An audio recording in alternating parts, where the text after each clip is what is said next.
الحمدللہ رب العالمین والصلاة والسلام علی سید الانبیاء والمرسلین اما بعد فاعوذ باللہ من الشیطان الرجیم بسم اللہ الرحمن الرحیم الصلاة والسلام علیک یا رسول اللہ وعلی آلک واصحابک یا حبیب اللہ الصلاة والسلام علیک یا نبی اللہ وعلی آلک واصحابک یا نور اللہ۔ امہ چینل کے ناظرین، آپ دیکھ رہے ہیں پروگرام یور کوسچنز آنسرڈ، آپ کے سوالات کے جوابات۔ یہ پروگرام ڈیلی امہ چینل پر لائیو ٹیلی کاسٹ ہوتا ہے۔ اس میں آپ کے کوسچنز کے آنسر دیے جاتے ہیں۔ آج بھی اسی سلسلے میں یہ پروگرام ہے، تو آپ کے ذہن میں کوئی بھی سوال ہو، کوئی بھی مسئلہ آپ پوچھنا چاہیں تو ابھی لائیو کال کے ذریعے رابطہ کر سکتے ہیں، اور آپ کے ذہن میں کوئی بھی سوال ہے تو وہ سوال آپ پوچھ سکتے ہیں۔ اس کے علاوہ ٹیکسٹ میسج کی بھی سہولت موجود ہے۔ جو ٹیکسٹ نمبر، جو موبائل کا نمبر ہے، وہ بھی آپ کے ٹی وی کی اسکرین پر ڈسپلے ہو رہا ہے۔ اس پہ آپ اگر ٹیکسٹ میسج کریں گے تو جو بھی آپ کا کویسچن ہے وہ انشاءاللہ مجھ تک پہنچ جائے گا، تو اس کو بھی پروگرام میں شامل کرنے کی کوشش کروں گا۔ جیسا کہ ریگولر جو ویورز ہیں، جو ناظرین اس پروگرام کو ہر اتوار کو بالخصوص دیکھتے ہیں، ان کو معلوم ہے کہ پچھلے چند ہفتوں سے طلاق کے حوالے سے ٹاپک چل رہا ہے، اور اس میں نے طلاق کے بارے میں چند قرآنی آیات، چند احادیث مبارکہ اور کتب فقہ میں جو اس کے بارے میں معلومات ہمیں دی گئی ہے، اس میں سے میں نے طلاق صریح، طلاق کنایہ، اور پھر جو طلاق کی 3 قسمیں ہیں، طلاق احسن، طلاق حسن اور طلاق بدعی، ان کے بارے میں چند بنیادی باتیں آپ تک پہنچانے کی کوشش کی ہے۔ آج کا جو ٹاپک ہے وہ ہے طلاق تفویض کرنا، افاضت الطلاق، یا آسانی کے لیے اس الفاظ کے ساتھ بھی سمجھ سکتے ہیں کہ بیوی کو طلاق کی مالک بنا دینا، یعنی کہ جب وہ چاہے تو عورت یا بیوی بھی طلاق دے سکتی ہے۔ اس کے بارے میں چند باتیں آج میں عرض کروں گا، اور اس کے ساتھ ہی طلاق کو معلق کرنا، تعلیق جسے کہا جاتا ہے، اس کے حوالے سے بھی کچھ باتیں عرض کرنے کی نیت ہے۔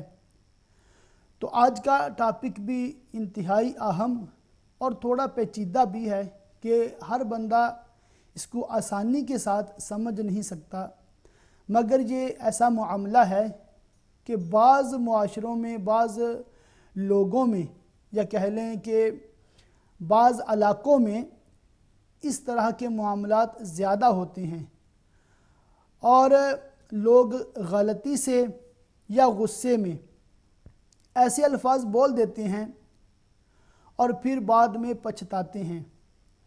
تو میں اس بات پر آج بیان کروں گا کہ طلاق کو بیوی کے سپرد کس طرح کیا جاتا ہے۔ جیسا کہ آپ کو معلوم ہے کہ شریعت مطہرہ نے طلاق دینے کا جو اختیار ہے وہ مرد کو دیا ہے، اور یہ اختیار بھی عورت کی اجازت سے دیا ہے۔ اس پر میں تمام ہی ناظرین کی توجہ چاہوں گا۔ ہم عموماً یہ کہتے سنتے رہتے ہیں کہ صرف مرد طلاق دے سکتا ہے، تو آج میں بیان کروں گا کہ کن حالات میں، کن صورتوں میں عورت بھی طلاق دینے کا اختیار رکھ سکتی ہے۔ ایک کالر ہے، ان سے پہلے بات کرتے ہیں۔ السلام علیکم۔ وعلیکم السلام ورحمۃ اللہ وبرکاتہ۔ حضور علامہ صاحب پروردگار عالم کی پاک بارگاہ میں شکر ادا کرتا ہوں، جس رب کعبہ نے آخری نبی کی امت میں پیدا فرما کے آخری نبی جیسی عظیم نعمت سے مجھے آپ سب سننے والوں کو انسانیت پر احسان فرمایا، اور آپ کا شکر ادا کرتا ہوں۔ علامہ صاحب میں آپ کا شکر گزار ہوں کہ آپ نے فرمایا کوئی بھی کسی کے ذہن میں کوئی بات پوچھنی ہو تو قرآن حدیث کی روشنی میں پوچھ سکتے ہیں۔ تو میں آج کیونکہ آپ نے طلاق کا مسئلہ چھیڑا، پھر میں قرآن کی بات کرنا چاہتا ہوں تاکہ آپ قرآن عظیم کا جو اللہ کے رسول نے نور ہمیں دیا، اس نور کی ٹیچنگ اور اس کو کس طرح ہم تک بیان کریں گے تاکہ قرآن کا نور ہمارے سینوں میں کوئی جگہ کر سکے۔ حضور میری بات جا رہی ہے نا آپ کو؟ جی بالکل آواز درست آ رہی جی۔ حضور اللہ کریم نے ایک مقام پر گزرا کہ ایک مقام پر رب کریم نے انسانیت کا ذکر فرمایا، اور فرمایا کہ سسرال کا بھی رب کریم نے ذکر فرمایا کہ آپ نے سسرال کی عزت کرو۔ یہ جو رب کریم نے خاص نقطہ یہاں رکھا کہ سسرال کی نیت، معافی چاہتا ہوں، سسرال کی عزت کرو، اس سے کیا مراد ہے رب کے رسول کی۔ دوسرا مسئلہ یہ پوچھنا ہے کہ حضور پر نور صلی اللہ علیہ وسلم نے آپ کے قبیلہ مبارک میں سب سے پہلے آپ کو ایک اپنے قبیلے میں صدمہ پہنچا تھا، آپ نے فرمایا میں معاف کرتا ہوں تاکہ تم لوگ بھی معاف کرنا سیکھو۔ اس کا کیا مطلب ہے؟ جی ٹھیک ہے۔ اور ایک تیسرا مسئلہ یہ ہے کہ حضرت مائی رابعہ بصری رحمۃ اللہ تعالی علیہ کے والد کے لیے آتا کہ آپ کی بیوی صاحبہ نے ارشاد فرمایا کہ رابعہ کی پیدائش ہوئی ہے، محلے سے جا کر تیل لاؤ تاکہ میں اپنی بیٹی کا چہرہ دیکھوں۔ تو آپ نے جس کو بھیجا، لیکن ان کے خاوند گئے تو تھے، لیکن دروازے کے جس کو قریب گئے تو کہنے لگے میں رب العالمین رب کو مانتا ہوں اور مانگوں جا کے دوسرے گھر سے، مجھے یہ بازی مل کر واپس آئے۔ بیوی صاحبہ نے تھوڑی دیر یا صبح کو پوچھا بھائی آپ گئے تھے، اس کی وجہ نہیں بیان فرمائی۔ فرمایا رب کریم سے رب کو مانا تو پھر دوسرے سے کیا مانگنا۔ وہ ان کی بیوی صاحبہ کہتی ہیں کہ رب کریم نے مجھ پر آخری نبی کے صدقے میں کرو فرمایا کہ مجھے ارشاد فرمایا کہ یہ جو بیٹی ہے تیری، اس کو ہم نے امام بنا دیا۔ تو ان کے خاوند کہنے لگے کہ ہم نے بھی یہی دیکھا ہے۔ تو اس پر میرا توجہ فرمائیے، دونوں ولی اللہ ہیں جو اتنا مقام سب کچھ اللہ کے رسول کی مشیت الہی سے جو دیکھا۔ بہت سارے لوگ اصحاب کہف کے واقعہ کا بھی انکار کرتے ہیں مسلمان، لیکن رب کریم اپنے واقعہ بیان کرنے میں اپنے لوگوں کا، صحابہ کرام کی جماعت میں کسی صحابی نے سے حضور نے پوچھا کیا کون سا دن ہے؟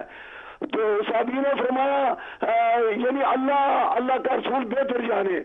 تو جب اللہ کا رسول بہتر جانے تو سیدنا سلیمان علیہ السلام کی پاک بارگاہ میں ایک جن آیا، آپ نے پوچھا کوئی یہ محل لا سکتا ہے؟ تو اس جن نے کہا کہ 1 دن یا 1.5 دن یا کم و بیش۔ تو وہاں ایک اہل کتاب بیٹھا ہوا تھا، وہ انسان تھا۔ میں آپ سے پوچھتا ہوں کہ انسان میں زیادہ قوت ہے یا جن میں؟ وہ صحابی نے کہا کہ یہاں سیدنا سلیمان علیہ السلام آپ کی آنکھ چمکے اور یہ نعمت یہاں موجود ہوگی۔ جی جزاک اللہ، آپ نے جو سوال کیا انشاءاللہ اس کے حوالے سے بھی میں عرض کرتا ہوں۔ جی ناظرین، تو میں عرض کر رہا تھا کہ بعض ایسی صورتیں شریعت مطہرہ نے ہمیں بتائی ہیں جن میں عورت بھی طلاق دینے کا اختیار لے سکتی ہے، اور یہ بات میں سب کی توجہ چاہتا ہوں، جو میں پہلے بھی عرض کرنے لگا تھا کہ دیکھیں شریعت مطہرہ نے مرد کو طلاق دینے کا حق دیا ہے۔ یہ کوئی عورت پر ظلم یا زیادتی نہیں ہے، بلکہ اگر ہم غور کرتے ہیں تو یہ جو مرد طلاق کا مالک بن جاتا ہے، اس میں بھی عورت کی رضا شامل ہے۔ جی ہاں، کہ جب نکاح ہوتا ہے تب ہی مالک بنتا ہے، اور جس سے مرد کا نکاح ہی نہیں ہوا، ظاہر سی بات ہے اس کو طلاق دینے کا بھی اختیار مرد کے پاس نہیں ہے۔ اب دیکھیں کہ جب عورت کو اس بات کا علم تھا کہ جب میرا نکاح ہوگا تو یہ طلاق کا مالک بن جائے گا۔ اس کے باوجود عورت نے نکاح کو قبول کیا تو گویا کہ عورت نے خود شوہر کو طلاق کا مالک بنایا۔ جی ہاں، اس کے ساتھ میں یہ بھی توجہ چاہوں گا، ہو سکتا ہے بعض ناظرین کو اس بات کا علم نہ ہو، اور اس وجہ سے بھی بعض لوگ جو اسلام پر اعتراضات کر رہے ہوتے ہیں ان کو پھر اس ٹاپک کے حوالے سے، اس بات کے حوالے سے کوئی درست جواب بن نہیں پا رہا ہوتا، ہمیں معلوم نہیں ہوتا کہ ان کو کیا جواب دیں۔ جو یہ اعتراض کر رہے ہیں کہ طلاق کا حق صرف مرد کو ہے، عورت کو نہیں ہے، ان کو جیسے میں نے عرض کیا، ایک تو یہ جواب ہے کہ یہ عورت خود اس کو طلاق کا مالک بناتی ہے۔ اب اگر عورت چاہے تو یہ حق اپنے پاس رکھ سکتی ہے نکاح سے پہلے۔ اس کا طریقہ یہ ہوتا ہے کہ عورت اس شرط پر نکاح کرے کہ وہ جب چاہے خود کو طلاق دینے کا اختیار رکھتی ہے۔ اس کے جو الفاظ ہیں اور اس کی جو پوری عبارت ہے وہ بھی میں آپ کو ابھی بریک کے بعد انشاءاللہ بتاتا ہوں، اور پھر آپ کو یہ سمجھانے کی بتانے کی میری نیت ہے کہ طلاق کی عورت مالکہ کس طرح بن سکتی ہے اور کس طرح بن جاتی ہے، کہ بعض ایسی صورتیں ہیں جس میں شریعت مطہرہ عورت کو بھی یہ حق دیتی ہے کہ وہ طلاق دینے کا جو اختیار ہے وہ اپنے پاس رکھ سکتی ہے۔ تو اسے شریعت کی اصطلاح میں تفویض طلاق کہا جاتا ہے، یعنی کہ طلاق کو سپرد کرنا۔ تو اس کے حوالے سے گفتگو کر رہا ہوں اور انشاءاللہ آپ کو اس میں کافی معلومات حاصل ہوگی۔ اس میں آپ یہ بھی مسئلہ جان لیجئے کہ جو طلاق تفویض کی جاتی ہے اس کا جو طریقہ کار ہے یہ قرآن پاک سے ثابت ہے۔ سب سے پہلے میں قرآن پاک کی آیت مبارکہ پڑھتا ہوں، اس کا ترجمہ بھی پیش کروں گا، اور اس کے حوالے سے بلکہ دو احادیث مبارکہ جو بخاری و مسلم کی ہیں وہ بھی انشاءاللہ پیش کروں گا، تاکہ آپ کو یہ اندازہ ہو کہ یہ مسئلہ قرآن پاک سے ثابت ہے کہ عورت کے سپرد طلاق کی جا سکتی ہے اور عورت طلاق کی مالکہ بن سکتی ہے۔ اور پھر میں دوبارہ اس بات کی طرف آؤں گا کہ نکاح میں جو شرط رکھی جاتی ہے کہ عورت جب چاہے خود کو طلاق دے سکتی ہے، اور جو نکاح کے فارم پاکستان میں مروج ہیں ان میں ایک غلط عبارت کی طرف بھی میں آپ کی توجہ دلاؤں گا اور اس پہ بھی انشاءاللہ پھر گفتگو کروں گا۔ سورہ احزاب میں اللہ تعالیٰ کا ارشاد ہے، اس کی آیت نمبر 28 اور 29 ہے۔ اللہ تعالیٰ ارشاد فرماتا ہے، یا ایہا النبی قل لازواجک ان کنتن تردن الحیاۃ الدنیا وزینتہا فتعالین امتعکن واسرحکن سراحا جمیلا وَإِن كُنتُنَّ تُرِدْنَ اللَّهَ وَرَسُولَهُ وَالدَّارَ الْآخِرَةَ فَإِنَّ اللَّهَ أَعَدَّ لِلْمُحْسِنَاتِ مِنْكُنَّ أَجْرًا عَظِيمًا۔ اے نبی اپنی بیویوں سے فرما دو، اگر تم دنیا کی زندگی اور دنیا کی زینت چاہتی ہو تو آؤ میں تمہیں مال دوں اور تمہیں اچھی طرح چھوڑ دوں، اور اگر تم اللہ اور اس کے رسول اور آخرت کا گھر چاہتی ہو پس بے شک اللہ تعالیٰ نے تم سے احسان کرنے والیوں کے لیے اجر عظیم تیار کیا ہے۔ اس قرآن پاک کی آیت مبارکہ کے حوالے سے صحیح مسلم شریف میں ہے، حضرت جابر رضی اللہ تعالیٰ عنہ سے روایت ہے کہ جب یہ آیت نازل ہوئی تو رسول اللہ صلی اللہ تعالیٰ علیہ وآلہ وسلم نے حضرت عائشہ صدیقہ طیبہ طاہرہ رضی اللہ تعالیٰ عنہ سے فرمایا، اے عائشہ میں تجھ پر ایک بات پیش کرتا ہوں، اس میں جلدی نہ کرنا اور جب تک اپنے والدین سے مشورہ نہ کر لینا جواب نہ دینا۔ حضرت سیدتنا ام المؤمنین عائشہ صدیقہ طیبہ طاہرہ رضی اللہ تعالیٰ عنہ نے عرض کیا، یا رسول اللہ صلی اللہ علیہ وآلہ وسلم کیا بات ہے؟ رسول اکرم نور مجسم صلی اللہ تعالی علیہ وآلہ وسلم نے ارشاد فرمایا، آپ صلی اللہ علیہ وآلہ وسلم نے اس سورہ مبارکہ کی، سورہ احزاب کی یہ مذکورہ جو آیات ابھی میں نے تلاوت کرنے کی سعادت حاصل کی ہے، پیارے آقا صلی اللہ علیہ وسلم نے یہ تلاوت فرمائی تو سیدہ عائشہ رضی اللہ تعالیٰ عنہا نے عرض کیا، یا رسول اللہ، کیا آپ کے بارے میں والدین سے مشورہ کروں؟ مجھے مشورہ کی ضرورت نہیں ہے، میں اللہ تعالیٰ اور اس کے رسول اور آخرت کے گھر کو اختیار کرتی ہوں۔ یا رسول اللہ صلی اللہ علیہ وآلہ وسلم، میں چاہتی ہوں دیگر ازواج مطہرات کو آپ میرے جواب کی خبر نہ دیں۔ آپ صلی اللہ علیہ وسلم نے ارشاد فرمایا، جو مجھ سے پوچھے گی کہ عائشہ نے کیا جواب دیا، میں اسے ضرور خبر دوں گا۔ اللہ تعالیٰ نے مجھے مشقت میں ڈالنے والا اور مشقت میں پڑھنے والا بنا کر نہیں بھیجا، اس نے مجھے معلم اور آسانی کرنے والا بنا کر بھیجا ہے۔ اسی طرح صحیح بخاری شریف میں ہے کہ سیدہ عائشہ صدیقہ طیبہ طاہرہ رضی اللہ تعالیٰ عنہ سے روایت ہے، رسول اللہ صلی اللہ علیہ وآلہ وسلم نے ہمیں اختیار دیا، ہم نے اللہ اور اس کے رسول کو اختیار کیا اور اس کو طلاق شمار نہیں کیا۔ ام المؤمنین حضرت عائشہ رضی اللہ تعالی عنہا کی روایت سے معلوم ہوتا ہے کہ بیوی کو طلاق کا اختیار دینا قرآن مجید سے ثابت اور جائز ہے، اور اگر بیوی طلاق اختیار کر لے تو طلاق بائن واقع ہو جائے گی۔ یہ عبارت تھی جو میں نے آپ کو اس کتاب سے پڑھ کے سنائی، اور یہ بتانے، یہ سکھانے، یہ سمجھانے کا مطلب یہ ہے کہ عمومی طور پر جب بھی نکاح ہوتا ہے اس میں یہ شرط نہیں رکھی جاتی کہ عورت جب چاہے خود کو طلاق دے سکتی ہے یا طلاق دینے کا اختیار رکھتی ہے، اور نکاح جو ہوتے ہیں ان میں پھر جو طلاق کا اختیار ہے، جو طلاق کا مالک ہے، وہ شوہر ہی ہوتا ہے۔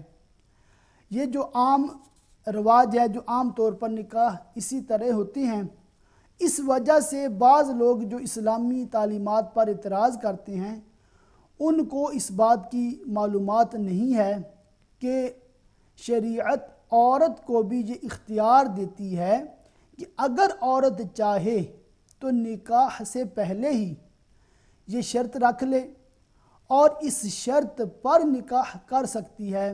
اس شرط پر اگر نکاح ہوگا تو طلاق دینے کا اختیار عورت کو بھی حاصل ہو جائے گا۔ اس کا ہرگز مطلب یہ نہیں ہے کہ اگر شوہر نے عورت کو طلاق تفویض کر دی، تملیک کر دی، تو پھر شوہر طلاق نہیں دے سکتا، ایسا نہیں ہے، بلکہ جو شوہر کا اختیار ہے وہ اس کے پاس باقی رہے گا، اس کا اختیار ختم نہیں ہوگا، بلکہ یہ ہو جائے گا کہ شوہر کے ساتھ ساتھ بیوی بھی جب چاہے خود کو طلاق دے سکتی ہے۔ تو یہ مسئلہ جو میں آج عرض کر رہا ہوں، طلاق تفویض کرنا اور طلاق سپرد کرنا، یا اس کو کہہ لیں کہ اپنی بیوی کو طلاق کی مالکہ بنانا۔ اب یہ جو تملیک ہے اس میں چند باتیں ہیں جو سمجھنے والی ہیں، سیکھنے والی ہیں، اور جیسے میں نے پروگرام کے شروع میں عرض کیا کہ یہ ٹاپک کافی پیچیدہ ہے، مشکل بھی ہے، تو میں آپ کو پڑھ کے سناتا ہوں تاکہ آپ توجہ کے ساتھ سماعت کریں تو اصل جو مسئلہ ہے وہ آپ سمجھ سکیں۔ ایک بات یہ ہے کہ طلاق کی تملیک میں دوسرے آدمی کا قبول کرنا شرط نہیں ہوتا، دوسرا آدمی قبول کرے یا نہ کرے مالک ہو جاتا ہے، جبکہ خرید و فروخت میں یہ ہوتا ہے کہ جو بیچنے والا ہے وہ تملیک کر رہا ہے، اور اس میں پھر وہ جو خریدار ہے اس کا قبول کرنا ضروری ہوتا ہے۔ اور دوسرا اس میں فرق یہ ہے کہ مال کی تملیک میں مال مالک کی ملک سے نکل جاتا ہے، جب آپ نے اپنی کوئی چیز کسی کو گفٹ کر دی ہے، کسی کو ہبہ کر دی ہے، تو وہ چیز آپ کی ملکیت سے نکل کر دوسرے کی ملکیت میں چلی جاتی ہے، مگر چونکہ شوہر طلاق کا مالک ہوتا ہے، اگر وہ اپنی بیوی کو طلاق کی مالکہ بنا دے تب بھی شوہر کی جو ملکیت ہے وہ ختم نہیں ہوتی۔ تو یہ چند باتیں تھیں جو میں نے عرض کی آپ کو کہ طلاق کی جو تملیک ہے وہ مال کی تملیک سے تھوڑی مختلف ہے۔ اب جو بعض لوگ نکاح فارم میں جو سوال جواب لکھے ہوئے ہیں اس کے مطابق یہ کرتے ہیں کہ شوہر سے طلاق کا اختیار عورت کو دلوا دیتے ہیں، مگر اس میں وہ کئی غلطیاں کر لیتے ہیں جس کی وجہ سے عورت طلاق دینے کی مالکہ نہیں بنتی۔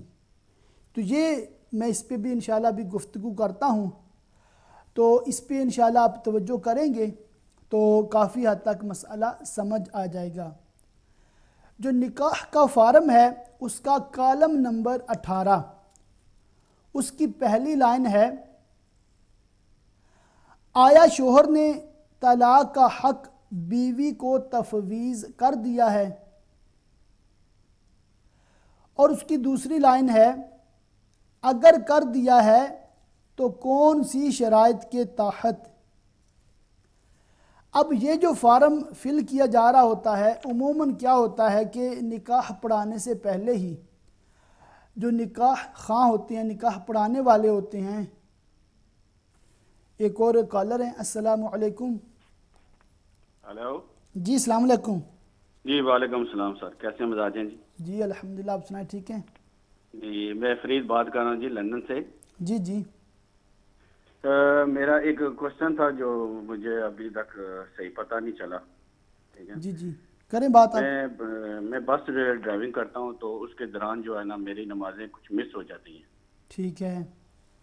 تو پتہ چلا تھا کہ ہاں جی کہ نمازیں ہم جمع بھی کر سکتے ہیں، تو پھر اس سلسلے میں میں نے بات کرنی تھی کہ میں نمازیں ظہر اور عصر کی جمع کر سکتا ہوں یا نہیں کر سکتا۔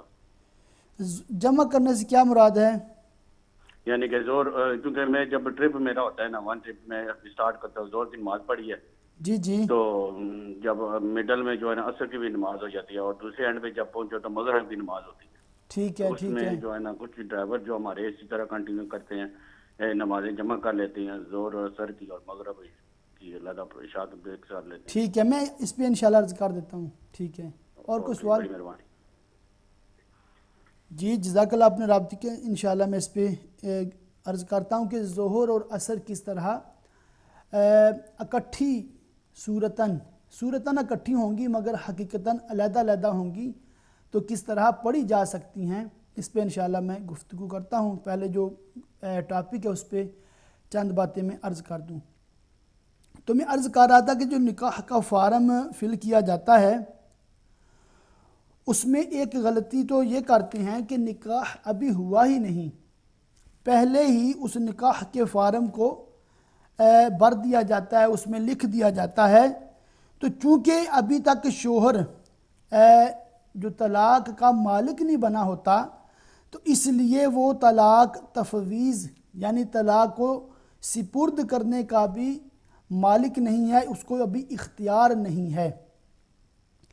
اور دوسرا مسئلہ یہ ہے کہ اگر نکاح ہونے کے بعد، نکاح جب ہو گیا ہے اس کے بعد فارم فل کیا ہے، اور جو عبارت میں نے آپ کو سنائی وہ یہی تھی کہ شوہر نے طلاق کا حق بیوی کو تفویض کر دیا ہے، اس میں لکھا جاتا ہے ہاں، اور دوسری لائن اگر کر دیا ہے تو کون سی شرائط کے تحت، اس میں لکھا جاتا ہے کہ کوئی بھی شرط نہیں عمومی طور پر۔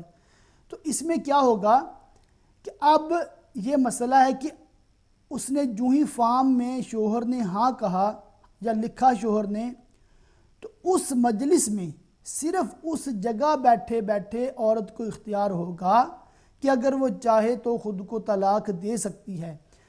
اب عموماً کوئی بھی ایسا نہیں کرتا کہ اس دن نکاح ہو رہا ہے اور اسی دن خود کو طلاق دے دے، بلکہ ان کی نیت یہ ہوتی ہے کہ زندگی میں کبھی بھی وہ خود کو طلاق دینے کا اختیار رکھتی ہے، مگر چونکہ جو فارم میں عبارت لکھی ہوئی ہے، جو اس کی ورڈنگ ہے، جو سٹیٹمنٹ وہاں پر لکھی ہوئی ہے، اس میں خامی ہے، کمزوری ہے، اور اس میں شرعی درست شرعی رہنمائی لے کر اس عبارت کو نہیں لکھا گیا، اس وجہ سے وہ کیا مسئلہ ہوتا ہے کہ جب مجلس بدلتی ہے تو عورت کے پاس وہ اختیار جو تھا وہ بھی ختم ہو جاتا ہے، اختیار ختم ہو جاتا ہے۔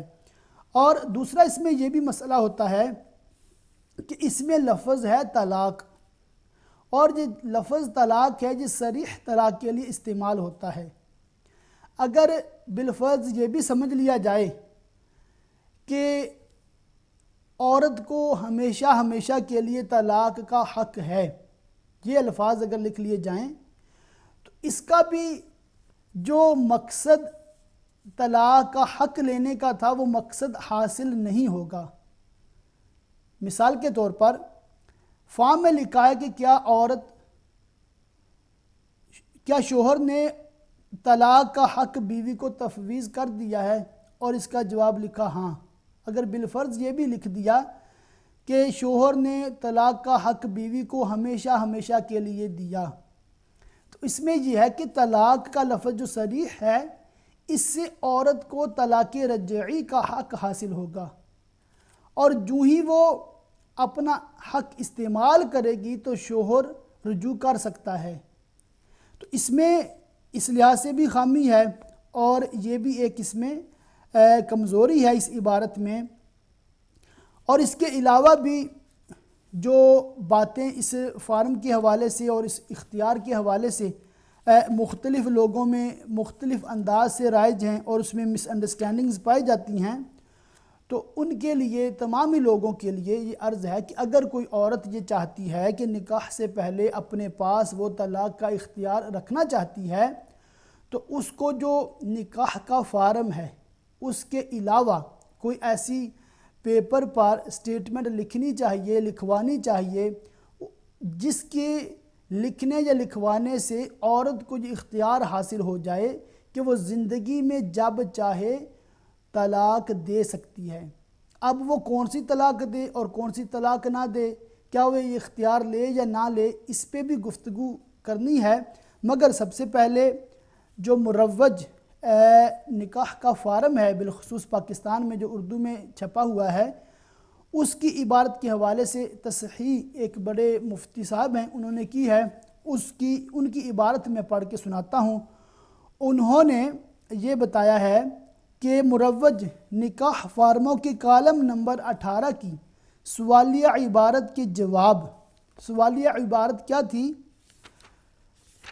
یہ عبارت تھی کہ آیا شوہر نے طلاق کا حق بیوی کو تفویض کر دیا ہے، یہ عبارت تھی۔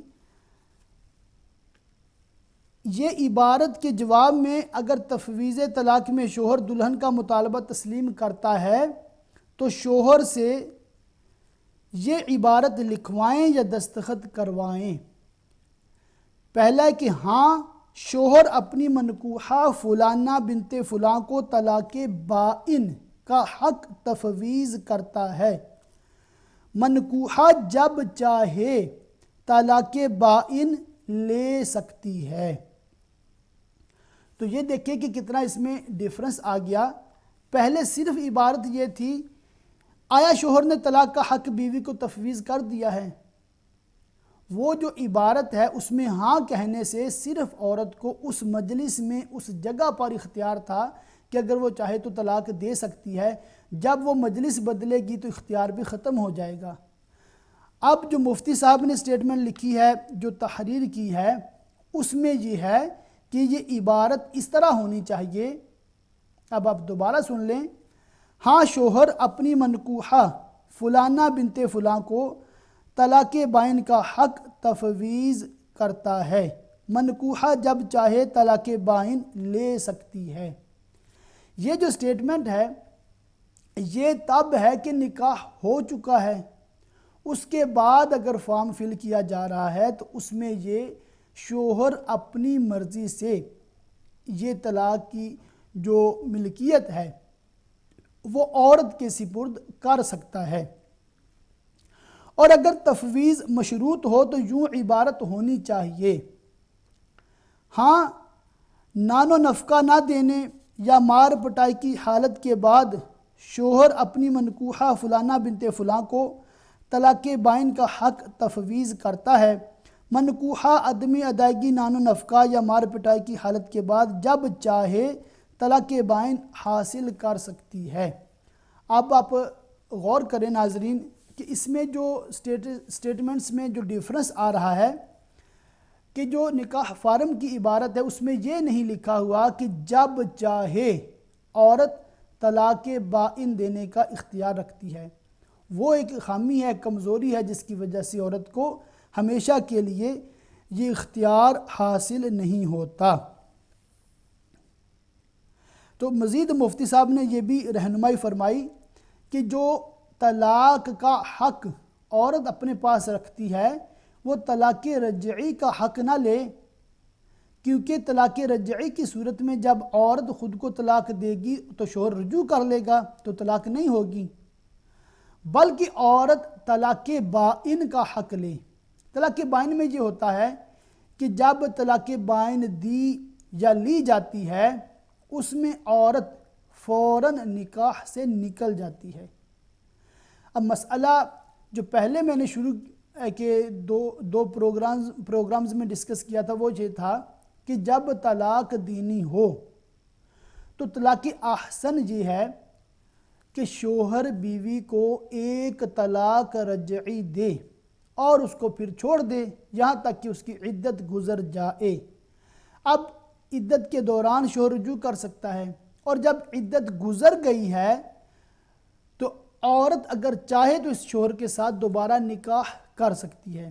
وہ طریقہ تب تھا کہ جب شوہر طلاق دے رہا ہے، اور جب طلاق دینی ہے تو سنت طریقہ یا اسلامی طریقہ اس میں کیا ہے، مگر یہاں بات یہ ہو رہی ہے کہ بیوی کو یہ خطرہ ہے یا لڑکی کے اولیاء جو اس کے رشتہ دار ہیں ان کو یہ خطرہ ہے کہ اگر ہم نے شوہر سے طلاق کا حق اپنی بیٹی کو نہیں دلوایا تو کہیں ایسا نہ ہو کہ بعد میں یہ ہماری بیٹی پر ظلم کرے، زیادتی کرے، اور اس شوہر کا کریکٹر ہی کچھ ایسا ہے جس کی وجہ سے لڑکی کے والدین یا رشتہ دار یہ چاہتے ہیں کہ کہیں ایسا نہ ہو کہ ہماری بیٹی پر ظلم ہو، تو پھر وہ نکاح کے فارم پر شرطیں لکھتے ہیں، اور جو شرطیں لکھی جاتی ہیں ان کا یہ مقصد ہوتا ہے کہ اگر شوہر یہ شرطیں پوری نہ کرے تو ہماری بیٹی اس کے نکاح سے خود نکل سکتی ہے، جسے تفویض طلاق، افاظت الطلاق، طلاق سپرد کرنا یا بیوی کو طلاق کا مالک بنانا کہا جاتا ہے۔ تو عرض یہ کیا جا رہا ہے کہ جب نکاح ایجاب و قبول ہو جائے تو شوہر یہ لکھے۔ اب اس میں یہ ایک ٹیکنیکل پوائنٹ ہے کہ اگر نکاح ہو گیا تو اب شوہر وہ حق بیوی کو نہیں دے رہا تو اب کیا کیا جائے، تو اس میں بھی تھوڑا مسئلہ ہو سکتا ہے، اس میں بھی تشویش ہو سکتی ہے، اور اس میں بھی جو ہے وہ پرابلم ہو سکتی ہے کہ شوہر جو ہے وہ اب مالک بن گیا ہے، اور جو لڑکی کے والدین کو، لڑکی کے رشتہ داروں کو خطرہ تھا وہ خطرہ تو اب پورا ہو گیا ہے، اور شوہر کو اختیار حاصل ہو ہی گیا ہے، تو اب وہ اختیار اپنی بیوی کو چاہے تو دے چاہے تو نہ دے۔ اب اس کا بہترین حل یہ ہے کہ جب نکاح کیا جائے تو نکاح مشروط کیا جائے، نکاح جو ہے مشروط کیا جائے، اور اس کا فائدہ یہ ہوگا کہ عورت کو ایک تو ہمیشہ کے لیے حق حاصل ہو جائے گا، دوسرا یہ کہ نکاح ہونے سے پہلے ہی یہ شرط جو رکھی گئی ہے اس کا فائدہ یہ ہوگا کہ شوہر جو ہے وہ اختیار و اپنی مرضی اس میں اس کی نہیں چلے گی، بلکہ عورت کی مرضی اس میں زیادہ چلے گی، عورت کو اس میں زیادہ اختیار ہوگا۔ یہ بھی مسئلہ مفتی صاحب نے اس میں لکھا ہے، وہ بھی آپ کو میں پڑھ کے سناتا ہوں مسئلہ، تو انشاءاللہ آپ کو زیادہ سمجھ آئے گی۔ مسئلہ یہ ہے کہ اگر بیوی کو خوف ہے کہ میرا شوہر نکاح ہو جانے کے بعد طلاق کا اختیار نہیں دے گا تو بیوی ایجاب کے لفظوں سے اس طرح ابتدا کرے کہ میں نے بمعاوضہ مہر مبلغ اتنا اتنا، مثلا مہر جو ہے 500 پاؤنڈ تجھ سے نکاح کیا اس شرط کے ساتھ کہ مجھے اپنے نفس کو طلاق بائن دینے کا حق ہوگا جب میں چاہوں گی، اپنے نفس کو طلاق بائن دے کر آزاد ہو جاؤں گی۔ شوہر کہے میں نے یہ نکاح بما شرائط قبول کیا۔ اگر لڑکی کے نکاح کا وکیل ایجاب کے لفظ کہہ رہا ہے تو وکیل کہے میں نے اپنی موکلہ فلانہ بنت فلاں کو نکاح بمعاوضہ مہر مبلغ مثلا 500 پاؤنڈ تجھے نکاح کر دیا شرط کے ساتھ کہ میری موکلہ کو اپنے نفس کو جب چاہے طلاق بائن دینے کا حق ہوگا۔ شوہر کہے میں نے یہ نکاح بما شرائط قبول کیا۔ ان الفاظ کے ساتھ ایجاب و قبول کرنے سے بیوی کو ہمیشہ کے لیے آزاد ہونے کا حق حاصل ہو جائے گا اگر انہی الفاظ سے شوہر ایجاب کی ابتدا کرے۔ اب یہ ٹیکنیکل پوائنٹ ہے کہ یہ الفاظ بیوی نے کہے یا بیوی کے وکیل نے پہلے کہیں جو شرط رکھی ہے اور شوہر نے قبول کیا ہے، تب یہ اختیار حاصل ہوگا۔ اور اگر یہ الفاظ شوہر نے کہے ہیں، یہ شرطیں شوہر نے بیان کی ہیں اور بیوی نے قبول کیا تو بیوی کو طلاق کا اختیار نہیں ہوگا۔ یہ دیکھیں کہ اس میں مسئلے میں کتنی تفصیل ہے، کتنی کمپلیکیشن ہے کہ کن صورتوں میں بیوی کو طلاق کا اختیار ہوتا ہے، کن میں نہیں ہوتا۔ اور جیسا کہ اس پروگرام کے فارمیٹ کا آپ کو معلوم ہے کہ یہ پروگرام آپ کے شرعی سوالات کے جوابات کے لیے مختص کیا گیا ہے۔ اس میں آپ کے سوالات کے جوابات عرض کیے جاتے ہیں۔ تو آج میں جو پروگرام میں بات ڈسکس کر رہا ہوں وہ ہے تفویض طلاق، طلاق کو بیوی کے سپرد کرنا۔ اور بعض لوگ جو ہیں وہ اس طرح کرتے ہیں کہ وہ جب نکاح ہوتا ہے اس وقت نکاح فارم کے کالم نمبر 18 میں جو سوالیہ عبارت کے جواب میں ہاں کہتے ہیں، اور پھر بعض لوگ بعض شرطیں لگاتے ہیں تو پھر وہ فارم کو فل کیا جاتا ہے۔ تو میں نے اس کے حوالے سے چند باتیں عرض کر دی ہیں کہ اس نکاح کے فارم میں کون سی غلطی ہے اور اس غلطی کی جو نشاندہی کی گئی ہے علماء کرام کی طرف سے، اور یہ بتایا گیا ہے کہ اگر وہی عبارت صرف استعمال کی جائے تو نکاح کا جو حق، طلاق کا جو حق ہے عورت کو دائمی طور پر ہمیشہ کے لیے حاصل نہیں ہوتا، بلکہ صرف اسی مجلس میں، جس مجلس میں اس کو علم ہوگا، صرف اس وقت اپنا اختیار چاہے تو استعمال کر سکتی ہے۔ اور اس کی تصحیح جو عبارت، جو صحیح عبارت ہے، جو اس کی تصحیح کے بعد علماء کرام نے ایک سٹیٹمنٹ لکھی ہے تو وہ بھی آپ کو میں نے پڑھ کے سنائی۔ یہ باتیں بتانے کا، سمجھانے کا مقصد یہ ہے کہ شریعت مطہرہ نے عورتوں کو کس قدر حقوق دیے ہیں، کتنے رائٹس دیے ہیں، وہ چاہیں تو اپنے یہ حق استعمال کر سکتی ہیں۔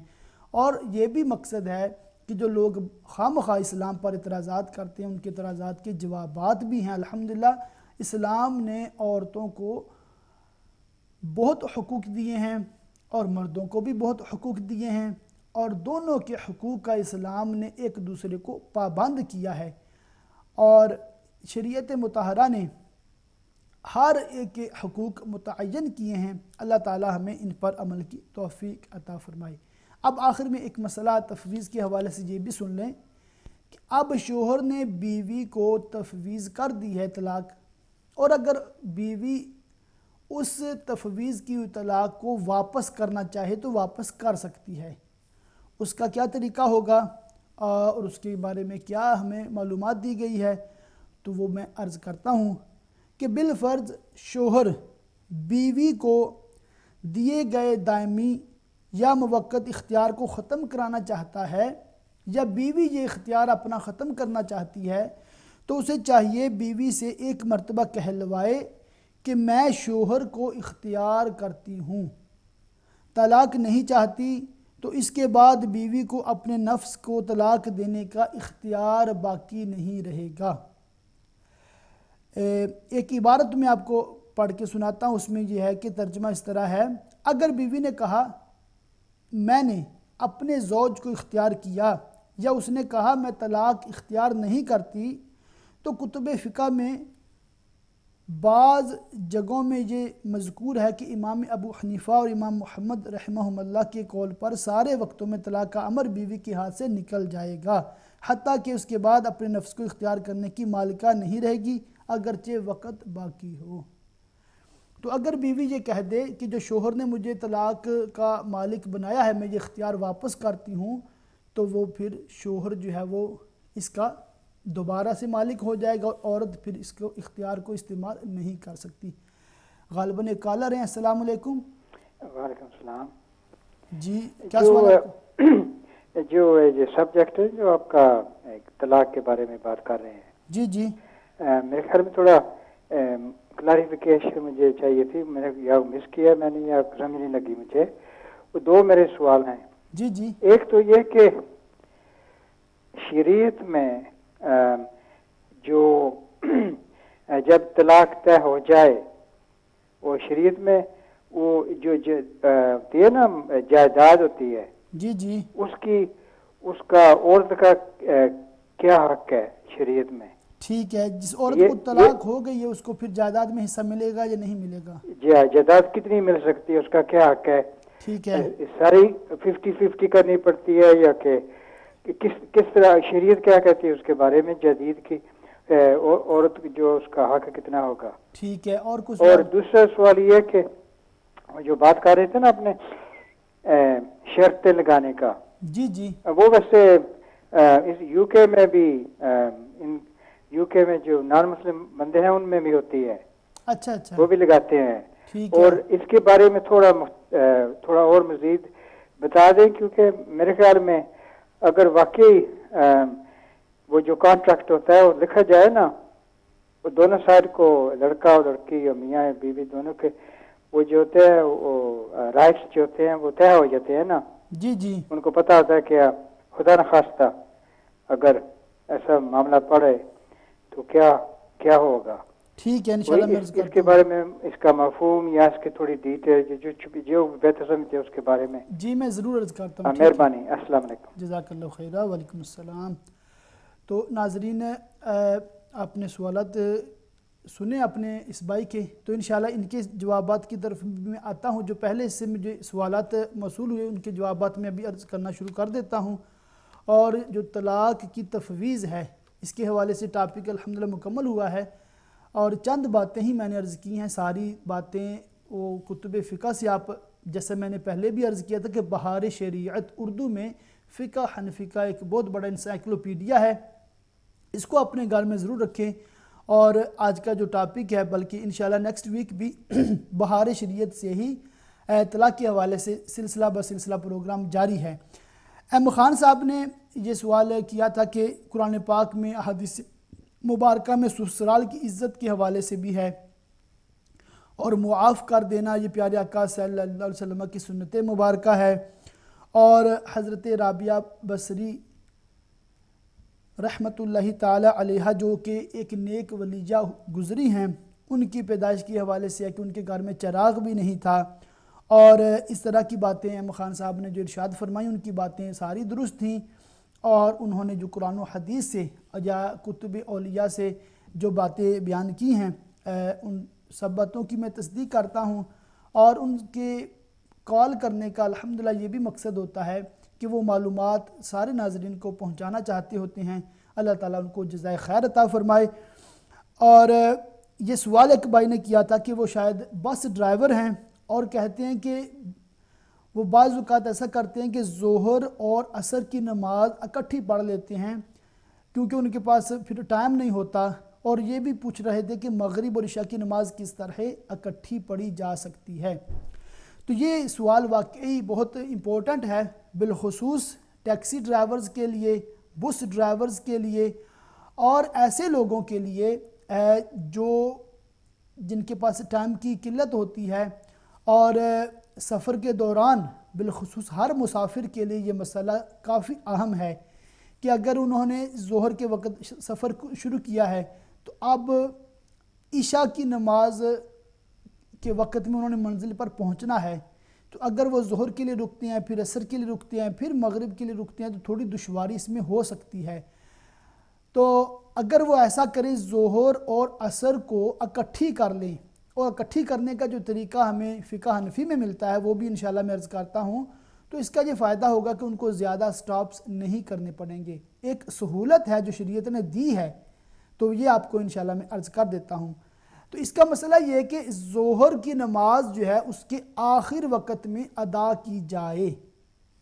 مثال کے طور پر اگر عصر کا ٹائم 3:20 پر شروع ہوتا ہے، اگر عصر کا ٹائم 3:20 پر شروع ہوتا ہے تو آپ نے 3:20 سے پہلے ظہر کی نماز مکمل ادا کر لی ہے، اور 3:20 کے بعد یعنی کہ 3:21 یا 22 پر آپ نے عصر کی نماز پڑھ لی ہے، 1-2 منٹ کا وقفہ رکھا ہے اور عصر کی نماز پڑھ لی ہے، تو بظاہر تو ایسا ہی لگ رہا ہے کہ یہ 2 نمازیں آپ نے جمع کر دی ہیں، مگر حقیقتاً ظہر کی نماز اپنے وقت پر آپ نے ادا کی ہے، اور عصر کی جو کہ ٹائم شروع ہو چکا تھا اس لیے آپ نے وہ نماز بھی اپنے وقت پر ادا کی ہے۔ تو فقہ حنفی کی روح سے یہ بالکل جائز ہے۔ یہ جائز ان لوگوں کے لیے ہے جو مسجد کی جماعت کی جو اس کو شرکت کرنے سے محروم ہوتے ہیں سفر وغیرہ کی وجہ سے۔ ایک اور کالر ہیں، ان کو شامل کرتے ہیں۔ السلام علیکم۔ ہیلو، السلام علیکم۔ جی وعلیکم السلام۔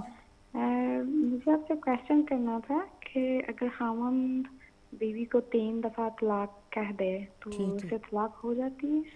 کن الفاظ کے ساتھ اس نے کہا؟ What was the statement when he said it? He said کہ میں اب بول کے کہتا ہوں طلاق طلاق طلاق۔ رائٹ، اس نے پنجابی میں اسے اردو میں کہا تھا، انگلش میں کہا تھا؟ اس نے اردو میں کہا تھا طلاق۔ تو یہ اس نے کب کہا تھا؟ جب غصے میں تھا، لیکن غصے کے بعد بھی وہ کہتا میں نے کہہ دیا۔ اچھا، اس نے غصے میں اپنی بیوی کو 3 طلاقیں دی ہیں؟ ہاں جی۔ اور کیا وہ میاں بیوی اب سیپریٹ ہو گئے یا اکٹھے رہ رہے ہیں؟ ابھی اکٹھے رہ رہے ہیں۔ اللہ اکبر۔ جی میں عرض کرتا ہوں انشاءاللہ اس کے حوالے سے۔ اچھا، تو لیکن یہ ہو جاتی ہے یا نہیں ہو جاتی؟ جی طلاق ہو جاتی ہے۔ اگر 3 طلاقیں اکٹھی اس نے دی ہیں تو نکاح ٹوٹ چکا ہے، اور اب عورت اور مرد کا اکٹھے رہنا گناہ ہے۔ ان کو فوراً جو ہے وہ سیپریٹ ہونا چاہیے، علیحدہ ہونا چاہیے، اور دونوں کے لیے یہ حکم ہے کہ وہ اپنے شہر کے کسی بڑے عالم دین مفتی صاحب کے پاس جائیں اور وہاں پر جا کر اپنی سٹیٹمنٹ دیں، جو بیوی نے سنا ہے، جو شوہر نے کہا ہے۔ اگر وہاں پر کوئی وٹنس تھا، کوئی گواہ موجود تھا، کوئی بہن بھائی یا کوئی رشتہ دار، تو ان کو بھی ساتھ لے کر جائیں، تاکہ پھر مفتی صاحب جو ہے نا وہ ریٹن فتویٰ لکھیں گے اور پھر وہ بتا دیں گے کہ جو طلاق ہو گئی ہے اور عدت اس کی عورت کی وہ کتنے دن تک عدت جاری رہے گی، اور جب عدت مکمل ہو جائے گی تو عورت پھر جہاں چاہے وہ نکاح کر سکتی ہے، مگر اس پہلے شوہر کے ساتھ اب وہ نکاح نہیں کر سکتی کیونکہ اس نے 3 طلاقیں دے دی ہیں۔ اچھا، تو میں نے کچھ مولویوں سے بات کیا تو وہ کہتے ہیں کہ جو 3 دفعہ کہتے ہیں وہ 1 مانی جاتی ہے۔ نہ، وہ جو کہتے ہیں نا 3 طلاقیں 1 مانی جاتی ہیں، وہ ان لوگوں کی مس انڈرسٹینڈنگ ہے۔ ہمارے جو علماء کرام ہیں، اکثریت کہہ لیں، فقہ حنفی والے ہوں، فقہ شافی والے ہوں، حنبلی ہوں، مالکی ہوں، تمام علماء کرام کے نزدیک یہ مسئلہ ہے کہ 3 طلاقیں اگر اکٹھی یعنی ایک ہی مجلس میں ایک ہی جگہ پر دی جائیں تو وہ 3 ہی کاؤنٹ ہوتی ہیں، 1 کاؤنٹ نہیں ہوتی۔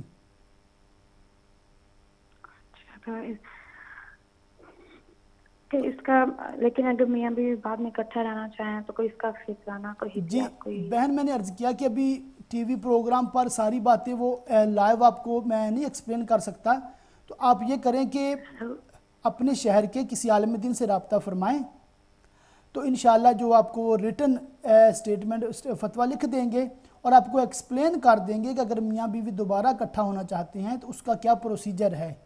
اچھا، You have to go to مفتی صاحب عالم دین and ask them this question, and they will give you written fatwa and they will explain you what to do. تو ہم نے غصے میں کہا تھا تو پھر بھی غصے میں بھی ہو جاتی ہے؟ جی اگر ان کو غصہ اتنا تھا کہ ان کو ابھی ہوش ہے کہ یہ ان کی بیوی ہے اور بیوی کو طلاق دی جاتی ہے اور بیوی کو طلاق دے رہے ہیں تو ظاہر ہے کہ he was in his senses, وہ اپنے ہوش میں تھا. اگر he was in such a state that he don't even know کہ for example someone she is his wife, he don't even know today is Sunday, then in the situation talaq will not be counted because he's gone unconscious or we can call him mental. وہ normally غصہ اتنا زیادہ نہیں ہوتا. تو reason اس میں یہ بھی ہے کہ اب وہ غصے میں تھا اور اس نے بیوی کو طلاق دی ہے تو اب یہ اس کا ایکسکیوز نہیں مانا جائے گا. اچھا جی جی اوکے بہت شکریہ. نو پرابلم، جزاک اللہ.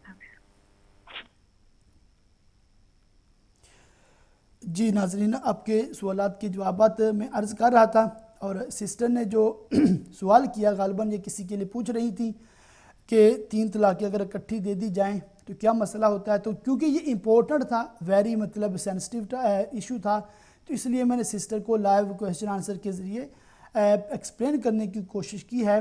تو اس سسٹر کو بھی اور باقی سسٹرز اور بردرز کو بھی یہ میری ریکویسٹ ہے اور یہ میں بتانا چاہتا ہوں کہ اگر کسی نے طلاق کے الفاظ استعمال کیے ہیں، چاہے وہ 1 طلاق ہو، 2 ہوں یا 3 ہوں، پلیز آپ نے کنسلٹ کرنا ہے اپنے مفتی صاحب کے پاس، اپنے کسی عالم دین کے پاس.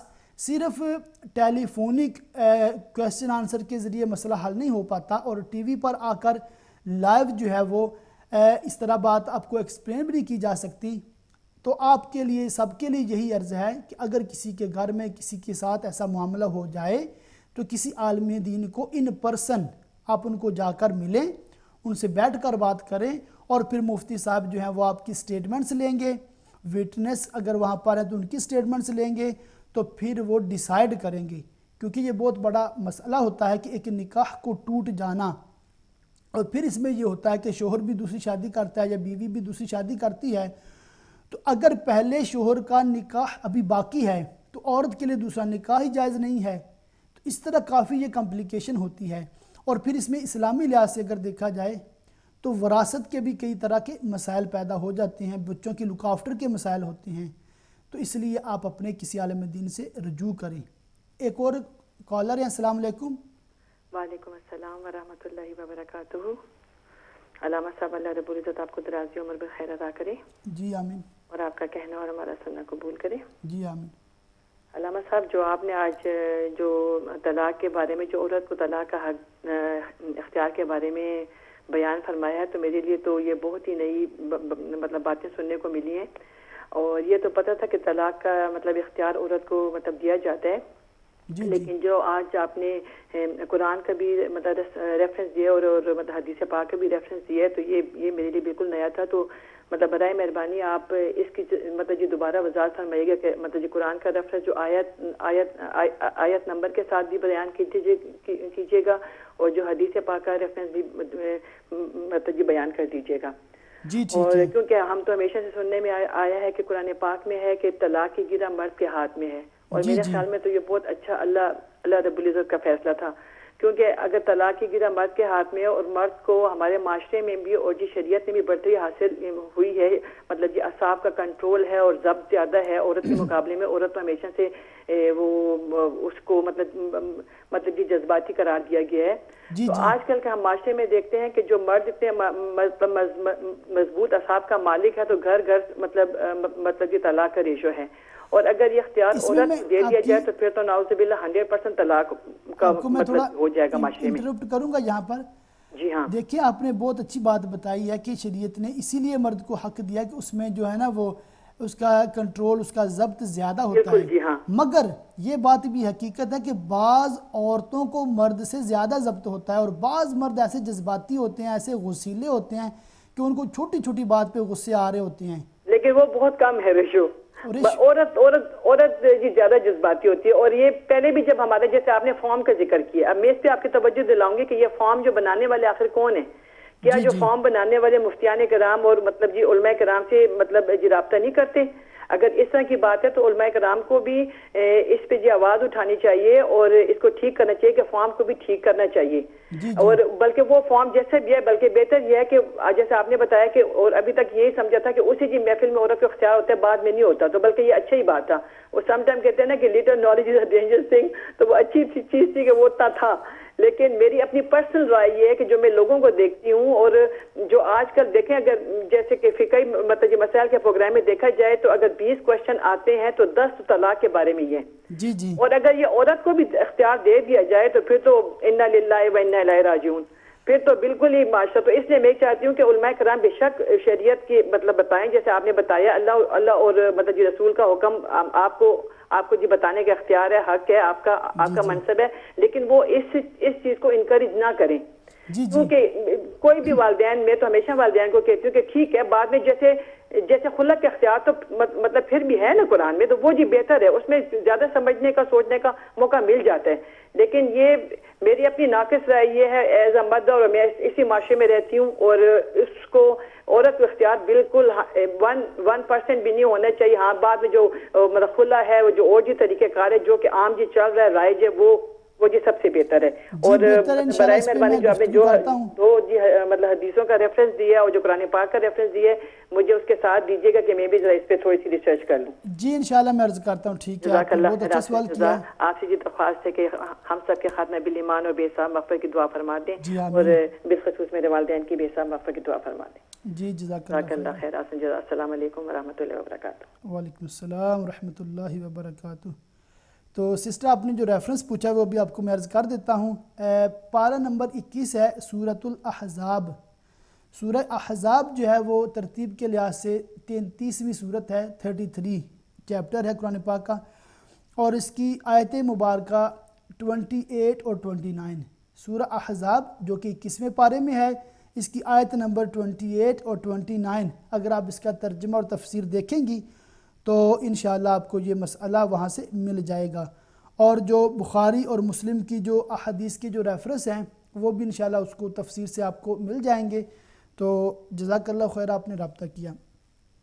تو ناظرین میں عرض کر رہا تھا کہ 2 نمازیں اکٹھی کی جا سکتی ہیں, کہ جیسے 3:20 پر عصر کا ٹائم شروع ہو رہا ہے, اس کا مطلب ہے کہ اس وقت ظہر کا ٹائم ختم ہوگا.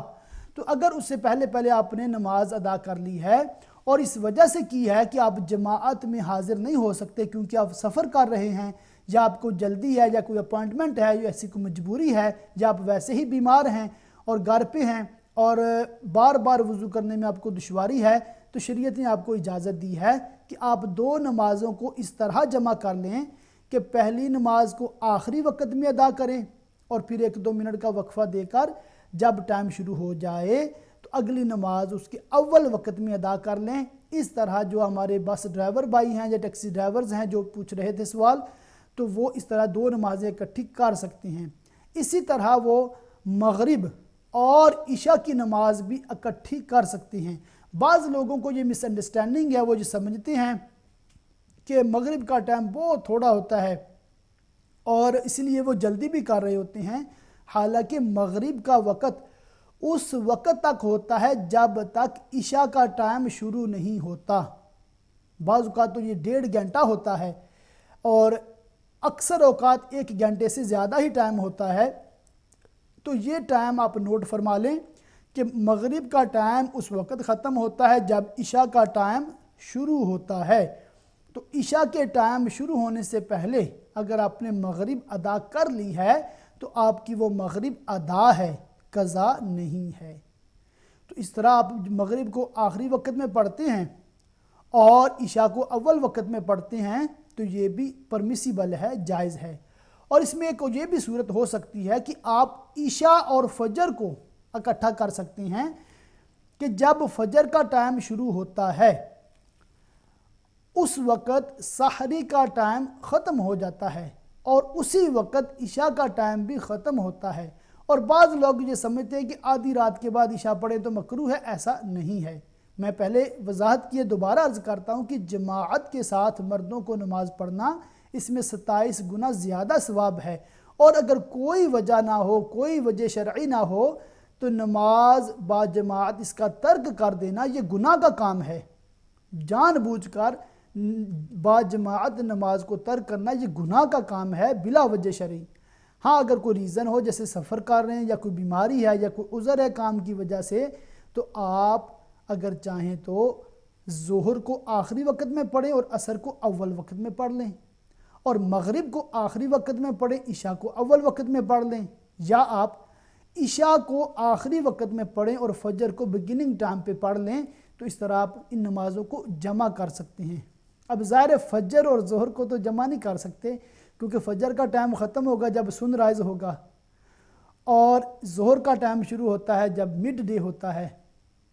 تو اسی طرح آپ عصر اور مغرب کو بھی تھوڑا جمع کرنا مشکل ہے کیونکہ عصر کا ٹائم اور مغرب کا ٹائم جو ہے یہ حالانکہ حقیقتاً تو ایسا ہی ہے جب سورج غروب ہوتا ہے تو عصر کا ٹائم ختم ہوتا ہے، مگر سورج غروب ہونے سے جو 20 منٹ پہلے کے ہیں وہ وقت مکروہ ٹائم ہے. وہ غروب آفتاب سے پہلے کے جو 20 منٹ ہیں وہ مکروہ ٹائم ہے، اور مکروہ ٹائم میں نماز عصر پڑھنا مکروہ ہے، حرام ہے.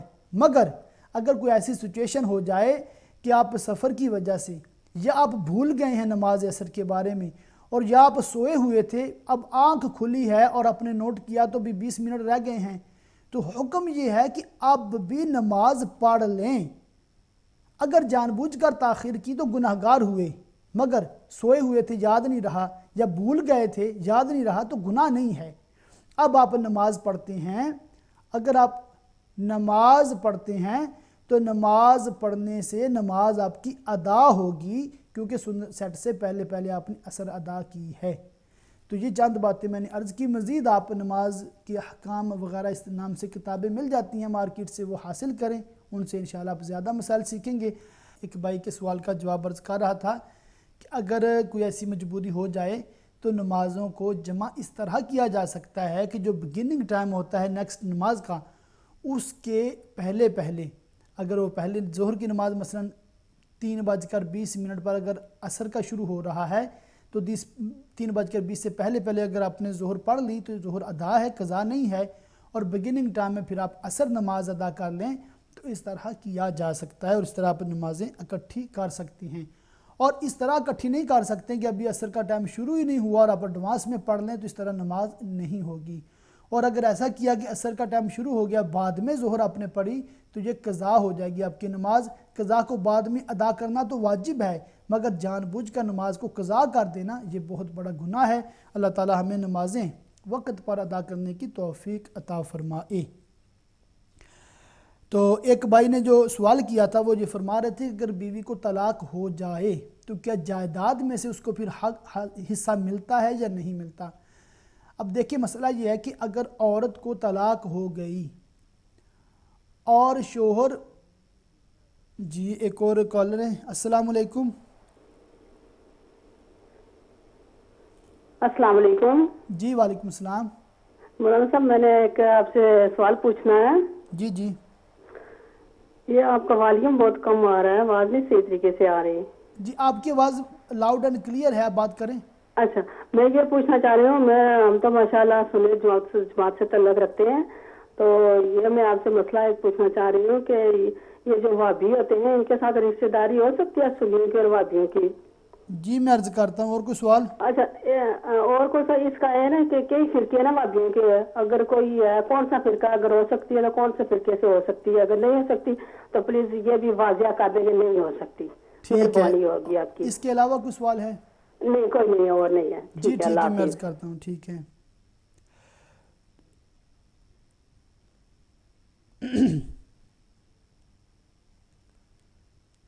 ٹھیک ہے انشاءاللہ. تو میں عرض کر رہا تھا کہ اگر بیوی کو شوہر نے اپنی صحت میں زندگی میں ہوش حواس میں طلاق دے دی اور شوہر مرض الموت میں نہیں ہے، یعنی ایسی بیماری میں نہیں ہے کہ اس کو اب خطرہ ہے کہ وہ مر جائے گا، تو ایسی بیماری میں اگر وہ نہیں ہے اور اس نے طلاق دے دی ہے تو طلاق بھی نافذ ہوگی. اور جب عدت گزر جائے گی اور اس کے بعد اگر شوہر فوت ہوتا ہے تو اس شوہر کی جائیداد میں سے اس عورت کو کچھ حصہ نہیں ملے گا، کیونکہ اب وہ اس کی اس وقت بیوی نہیں ہے۔ مگر شوہر اگر مرض الموت میں ہو اور یہ چاہتا ہے کہ اس بیوی کو جائیداد سے میں محروم کر دوں اور اس کو بیوی کو طلاق دیتا ہے، تو یہ طلاق تو کاؤنٹ ہوگی، مگر شریعت نے یہ اصول بتایا ہے کہ ایسا شوہر جو اب آخری وقت میں بیوی کو محروم کرنا چاہتا ہے، اس کا یہ فعل قابل قبول نہیں ہے، بلکہ اس بیوی کو حق دیا جاتا ہے وراثت میں سے۔ اس کی کافی مسائل ہیں، تو ان شورٹ میں نے آپ کو عرض کر دیا کہ اگر شوہر نے بیوی کو طلاق دے دی تھی اور اس کو کافی ٹائم گزر گیا، عدت بھی گزر چکی ہے، اور بعد میں شوہر کا انتقال ہوتا ہے، تو اس بیوی کو وراثت میں سے کچھ نہیں ملتا۔ ہاں، جو بیوی ایسی ہو جو مرض الموت میں اگر شوہر نے طلاق دی تھی، تو اس بیوی کو شریعت نے حق دیا ہے وراثت میں سے۔ اور آپ نے یہ بھی سوال کیا تھا، جو پروگرام میں نے آج ڈسکس کیا، کہ میاں بیوی کو جو حقوق شریعت نے دیے ہیں، بالخصوص جو طلاق کے حوالے سے شوہر کو حق تو دیا ہی ہے، اس کے ساتھ اگر بیوی چاہے تو اپنے پاس بھی یہ اختیار رکھ سکتی ہے۔ تو اس کے بارے میں ایک سسٹر نے بھی برمنگھم سے سوال کیا ہے، اور آپ نے بھی جو سوال کیا، تو اس کو میں مزید ابھی تھوڑا اس پہ میں عرض کرتا ہوں۔ دیکھیے، مسئلہ یہ ہے کہ شریعت نے مرد کو طلاق دینے کا حق دیا ہے، اور بالکل بجا کیا ہے، بالکل درست ہے، ہم اس کو مانتے ہیں، تسلیم کرتے ہیں۔ اور بعض عورتیں جو ہیں وہ مردوں سے عقل میں، ضبط میں اور فہم میں کمزور ہوتی ہیں، اس وجہ سے بھی عورت کو یہ حق نہیں دیا گیا، تاکہ وہ ایسا نہ ہو جذبات میں آ کر خود کو طلاق دے دے۔ مگر جو پوائنٹ میں ڈسکس کر رہا ہوں، جس بات نے مجھے اس بات پہ ایمفیسائز کیا ہے، وہ یہ ہے کہ ہمارے اس سوسائٹی میں، ہمارے اس معاشرے میں، بلکہ پاکستان میں بھی لوگ خلو لے لیتے ہیں، کورٹ سے طلاق لے لیتے ہیں، کیونکہ شوہر طلاق نہیں دے رہا، اور یہ خلو لیتے ہیں جو کورٹ سے، یہ خلو نہیں ہوتی بلکہ فسخ نکاح ہوتا ہے۔ اب یہ بھی کیوں کے لیے بات نہیں ہوگی کہ خلو یہ ہوتی ہے کہ عورت شوہر کو آفر کرے کہ اتنے مال کے عوض، اتنے روپے، اتنے پاؤنڈ کے عوض مجھے طلاق دے دو، یا میرے فلاں مکان تم رکھ لو، مجھے طلاق دے دو۔ یہ خلو کی نوبت تب آتی ہے کہ عورت طلاق کی ڈیمانڈ کر رہی ہے اور شوہر طلاق نہیں دے رہا۔ تو اب شریعت نے ایک اصول دیا ہے کہ عورت اس کو کوئی آفر کرے، اس کو حق مہر معاف کرے، یا اس کو کچھ مال آفر کرے، یا اس کو کوئی جائیداد آفر کرے، اس کے عوض میں پھر شوہر طلاق دے گا، شوہر ہی طلاق دے گا۔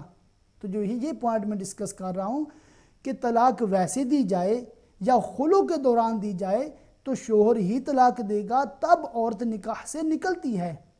اب مسئلہ یہ ہو جاتا ہے کہ جو خلو کی اپیل کی جاتی ہے، حالانکہ وہ خلو کی اپیل بعض اوقات وہ فسخ نکاح کی اپیل ہوتی ہے، اور فسخ نکاح یہ ہوتا ہے کہ قاضی، مفتی یہ سمجھے کہ عورت پر ظلم ہو رہا ہے، عورت پر ظلم ہو رہا ہے، اور شوہر خواہ مخواہ اس کو لٹکا رہا ہے، اس کو طلاق بھی نہیں دے رہا اور اس کے حقوق بھی ادا نہیں کر رہا، نہ اس کو خرچہ دے رہا ہے، اور چاہتا صرف یہ ہے کہ اس بیوی پر ظلم کرے، اس پر زیادتی کرے، اور شوہر کا کریکٹر، شوہر کے حالات بھی قاضی یا مفتی کو معلوم ہوں۔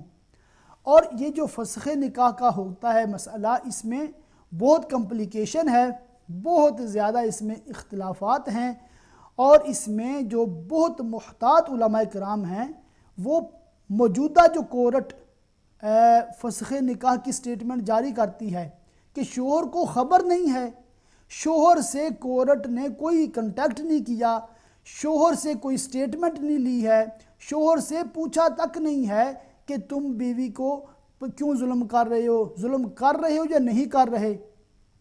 کورٹ کے پاس یا بعض شریعہ کونسل ایسی بنی ہوئی ہیں، وہ صرف کیا کرتے ہیں کہ شوہر کے نام کا لیٹر لکھ دیتے ہیں، اور ہر مہینے ایک لیٹر لکھتے ہیں، 3 مہینے جب پورے ہو جاتے ہیں اور اگر شوہر کی طرف سے کوئی جواب بھی نہیں آیا, کوئی اس نے رابطہ بھی نہیں کیا, تب بھی ون سائیڈڈ وہ لکھ دیتے ہیں کہ مفتی صاحب نے 3 لیٹر بھیجے تھے, کوئی جواب نہیں آیا, تو فسخ نکاح کا حکم جاری کیا جاتا ہے. یہ جو لیٹر فتویٰ شریعہ کونسل دیتی ہے ون سائیڈڈ, میں اس پہ ایمفیسائز کر رہا ہوں کہ بلا تحقیق, شوہر کو پتہ تک نہیں ہے, شوہر کو خبر تک نہیں ہے, اور یا کوئی کورٹ ایسی ہے, کوئی عدالت کے نام پر جو بنی ہوئی ہے ایسی ہے کہ اس نے بھی شوہر کو وہاں پر کورٹ میں طلب نہیں کیا, شوہر وہاں پر آیا نہیں ہے, اس سے کچھ پوچھا نہیں ہے, کچھ سٹیٹمنٹ نہیں لی, اور صرف بیوی کے کہنے پر ون سائیڈڈ فیصلہ کر دیا, تو اس صورت میں فسخ نکاح نہیں ہوتا. اس کو کوئی مفتی جائز نہیں کہتا. دس از دا پرابلم. یہ پرابلم ہے ہماری سوسائٹی کی, جس وجہ سے میں نے یہ ڈسکس کر رہا ہوں کہ اگر بیوی یہ چاہتی ہے یا بیوی کے پیرنٹس یہ چاہتے ہیں کہ کہیں ایسا نہ ہو بعد میں میری بیٹی پھنس جائے, میری بیٹی پر زیادتی ہو, یا پتہ ہے مثال کے طور پر کوئی لڑکا ہے اور اس کا جو باپ ہے وہ اپنی بیوی کو مارتا رہتا ہے, یا ایسی سوسائٹیز ہوتی ہیں, ایسے کلچرز ہوتے ہیں, لوگوں کو پتہ ہوتا ہے کہ یہ بہت زیادتی کر رہے ہوتے ہیں بیوی کے ساتھ, عورت کے ساتھ, تو اس جگہ پر شادی کرنا پڑ گئی ہے اور مجبوری ہے یا کوئی وجہ ایسی ہے کہ شادی کر رہے ہیں وہاں پر, تو اب شریعت نے ایک یہ رائٹ دیا ہے عورت کو کہ اگر وہ چاہے تو طلاق دینے کا حق اپنے پاس رکھ لے, تاکہ اگر کل کو اس پر ظلم ہو, کوئی زیادتی ہو, تو وہ اپنے اس حق کو استعمال کر لے, اپنے اس حق کو استعمال کر لے, اور کیا کرے وہ کہ اس کے نکاح کی قید سے آزاد ہو جائے. یہ جو تفویض طلاق ہے یا مشروط نکاح ہے, اس کو شریعت نے بلا کراہت جائز رکھا ہے اور عورت کو یہ حق دیا ہے. ایک اور کالر ہے. السلام علیکم. وعلیکم السلام. میں نے ایک سوال پوچھنا تھا مولانا صاحب آپ سے. جی جی. کہ عورت مسجد میں, جیسے ہم ادھر مسجد میں اکٹھے ہوتے ہیں, جب میت کو اٹھا کے لے کے جاتے ہیں تو وہاں پہ جنازہ ہو رہا ہوتا ہے اور اسپیکر میں ہمیں بھی آواز آ رہی ہوتی ہے, اور کل کوئی ایک لیڈی کہہ رہی تھی کہ عورت کا جنازہ پڑھنا جائز ہے, جی آپ جنازہ پڑھیں. اچھا. ساتھ ہی جب مرد حضرات پڑھ رہے ہوتے ہیں تو آپ یہ پلیز ذرا بتا دیجئے گا کہ عورت جنازہ پڑھ سکتی ہے یا نہیں. جی میں عرض کر دیتا ہوں. ٹھیک ہے. اور ایک سوال ہے کہ جو سجدہ ہوتا ہے قرآن پاک میں, وہ ہم بیٹھ کے کریں یا کھڑے ہو کے کریں سجدہ, اس کا بھی تھوڑا کلیئر کر دیں. جی میں عرض کر دیتا ہوں انشاءاللہ. ٹھیک ہے جی, خدا حافظ. خدا حافظ. تو میں عرض کر رہا تھا کہ جو حق جو طلاق کا بیوی کو دیا جاتا ہے وہ ہر وقت ضروری بھی نہیں ہوتا اور دینا بھی نہیں چاہیے, مگر اگر ایسے حالات ہوں, ایسے واقعات ہوں, ایسی پریشانی ہو اور ایسی سچویشن ہو کہ پیرنٹس یا بیوی یہ سمجھے کہ میرے ساتھ زیادتی ہو سکتی ہے ممکنہ صورت میں, تو اپنے پاس وہ جو طلاق کا اختیار رکھ لے تو وہ اپنا حق استعمال کر سکتی ہے. شریعت اس کو بلا کراہت جائز رکھتی ہے. اب یہ کہنا کہ طلاق کی ریشو بڑھ جائے گی, تو طلاق کی ریشو تو ویسے بھی بڑھی ہوئی ہے. اب دوسرا مسئلہ یہ دیکھیں کہ خلو کی ریشو بھی بڑھی ہوئی ہے. یہ جو فسخ نکاح کی شریعہ کونسلز بنی ہوئی ہیں UK میں, اور ان کا جو پروسیجر ہے یہ غلط ہے کہ ون سائیڈڈ فتویٰ دے رہے ہیں, شوہر کو خبر بھی نہیں ہے. میں نے پچھلے پروگرام میں بھی عرض کیا تھا, غالباً اس سے پچھلے میں کیا تھا, کہ شریعہ کونسل کا یا کسی بھی مفتی صاحب کا حالات واقعات کے پیش نظر مرد اور عورت دونوں کو بٹھا کر, ان کے رشتہ داروں کو بٹھا کر, سب کو جمع کر کے حالات کا باغور جائزہ لے کر یہ فسخ نکاح کا حکم جاری کر دینا, یہ شریعت نے جائز رکھا ہے. قاضی کو یہ حق دیا ہے, مگر اس کی اتنی کڑی شرائط ہیں, اتنی سخت شرائط ہیں کہ ان میں سے اگر ایک بھی شرط کم ہو تو پھر فسخ نکاح ہوتا ہی نہیں ہے, خلو بھی نہیں ہوتا ہے. خلو تو ہوتا ہی تب جب شوہر طلاق دے. اب میں ڈسکس یہ کر رہا ہوں کہ اگر شوہر طلاق نہیں دے رہا اور ظلم بھی کر رہا ہے تو کیا کیا جائے. انشاءاللہ نیکسٹ ویک اس ٹاپک پر فسخ نکاح, خلو کا بیان اور لعان اور ایلا, اس طرح کے جو مسائل ہیں انشاءاللہ نیکسٹ ویک میں ڈسکس کروں گا. تمامی ناظرین امہ چینل دیکھا کریں, اوروں کو بھی دعوت دیں. انشاءاللہ اس پہ میں تفصیلی طور پر نیکسٹ ویک عرض کروں گا. اور جو سوالات آج مجھے ملے ان کے جوابات میں جلدی سے دینے کی کوشش کر رہا ہوں۔ ایک بہن نے جو پوچھا تھا مسئلہ کہ وہ شوہر نے 3 طلاقیں دی ہیں، تو کوئی کہہ رہا ہے کہ 3 طلاقیں نہیں ہوتی بلکہ ایک ہی کاؤنٹ ہوتی ہے، ایک جگہ پر 3 طلاقیں۔ کوئی اور کالر ہیں؟ السلام علیکم۔ وعلیکم السلام ورحمۃ اللہ۔ جی جناب۔ جی اصل میں بات یہ ہے کہ طلاق کے مسئلے وہ کر رہے ہیں، جی تو جی جو انگلش ڈیورس ہوتی ہے جی جی وہ اگر ہو تو دوسری اپنی جو طلاق ہے جی جی وہ بھی طلاق کے زمرے میں آتی ہے۔ آپ ٹی وی کی والیوم تھوڑا بند کر لیں۔ ہاں جی جی انگلش ڈیورس کی جو سٹیٹمنٹ ہے وہ کیا ہے، آپ کو یاد ہے کوئی؟ ہیلو جی جی جی اب بات کریں۔ تو وہ جو انگلش ڈیورس ہوتی ہے جی تو جی اسلامک ڈیورس سیم ہی ہے یا ڈفرنٹ ہے؟ جی میں اس پہ عرض کرتا ہوں، ٹھیک ہے۔ اور کوئی سوال؟ جزاک اللہ، السلام ٹھیک ہے، وعلیکم السلام، جزاک اللہ خیرہ۔ تو ایک بہن نے جو سوال کیا تھا کہ 3 طلاقیں اکٹھی ایک مجلس میں دی جائیں تو وہ ایک کاؤنٹ ہوتی ہے، کوئی اس کو مس انڈرسٹینڈنگ ان کو کر رہا تھا، ان کو کوئی مطلب غلط گائیڈ کر رہا ہے، تو ان کے بارے میں میں عرض کر دوں کہ دیکھیں علماء کرام کی اس پہ بڑی مدلل کتابیں موجود ہیں، اور انہوں نے ثابت یہ کیا ہے کہ 3 طلاقیں ایک مجلس میں اکٹھی دی جائیں تو 3 ہی کاؤنٹ ہوتی ہیں، ایک کاؤنٹ نہیں ہوتی۔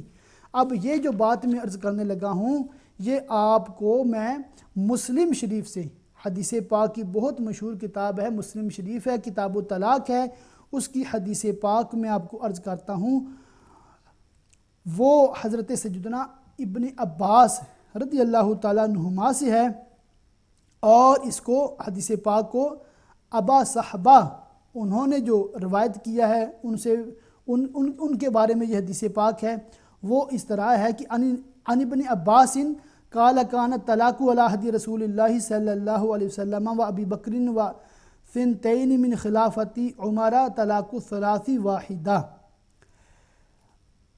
اور اس طرح کی جو سٹیٹمنٹ اس حدیث پاک میں ہے اس کا جواب علماء کرام نے یہ دیا ہے کہ اس سٹیٹمنٹس کے بارے میں ابو صحبہ نے خود حضرت عبداللہ بن عباس رضی اللہ تعالیٰ عنہ سے پوچھا تھا کہ آپ کو خبر نہیں کہ زمانہ نبوی اور زمانہ صدیقی اور شروع خلافت فاروقی میں جو کوئی اپنی بیوی کو 3 طلاقیں دیتا تو ایک ہی مانی جاتی تھی؟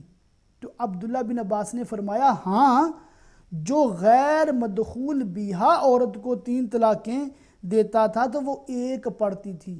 اب مدخولہ اور غیر مدخولہ میں فرق دیکھیں کہ ایسی عورت جس کا نکاح ہوا بھی رخصتی نہیں ہوئی تو اس کو کہتے ہیں غیر مدخول بیہا، ایسی عورت کو اگر کوئی طلاق دیتا تو 3 ایک ہی کاؤنٹ ہوتی تھی۔